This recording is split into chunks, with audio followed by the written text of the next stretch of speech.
بۆ ڕەوایە بۆ ئەمریکایەک لەو پەڕەوە لەو پەڕی دنیا و بێتە ئێرە بڵێ من دەمەوێت عەدالەت بڵاوکەمەوە ئەو هەموو خوێن ڕێژی و کوشتارە بکات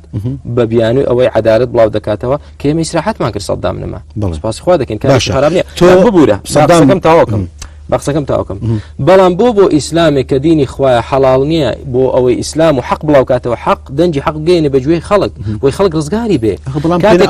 ئەم پێناسەکردنی حەقا دێنە سەر پێناسەی ئەوەش ڕیبعی ڕزای خوای لێ بێ کاتێک کە چۆ لای ڕۆستەمی فۆرس پێی گوت ڕۆستەم وتی ئێوە بۆچی هاتوون بەرنامەتان چییە ئیشتان چییە وتی نحن قوم ابتعثنا الله لنخرج العبادة من عبادة العباد إلى عبادة رب العباد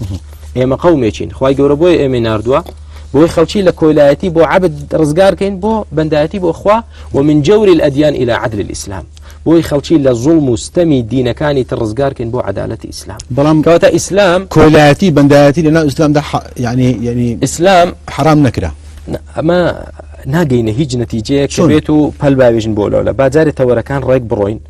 ئەو جا باز بدەین بۆ خاڵی تر ئیسلام بۆ ئەوە هات دەنجی حەق بگەێنێ کە بێت و هەر هەموو گەلی کورد و گەلیانی دنیاش زۆرینەی گەلی دنیا دەڵێن مادام ئەمریکایەک لەو پەڕی دنیاوە هات بۆ ئەوەی خەڵکی عێراق بۆ نمونە ڕزگارکە لەو زاڵمە لەو ستەمکارە قەیشتەکە ئەتیادیە و بە پارەی خۆشمان و لەسەر نەوتی خۆشمان معاشی جێشی ئەمریکی دەدرا وەکە ڕۆیشتیشنەوە بە سوپاس گوزاری و حەفلە بۆکردنەوە بەڕێکرانەوە ئەی بۆ خوایەکە دینێکی ناردوو عەلەیهی سەلام کە خوای پەروەردگار دەفەرمێ ئەلیف لام را کتاب أنزلناه إليك لتخرج الناس من الظلمات إلى النور بۆ ئەوە کتابمان ناردووە تۆ محەممەد عەلەیهی سەلام بۆی خەڵکی لە تاریکایەکانەوە لە زۆنگاوی شیرک و ظلم و خوڕافیەت و جەهالەت و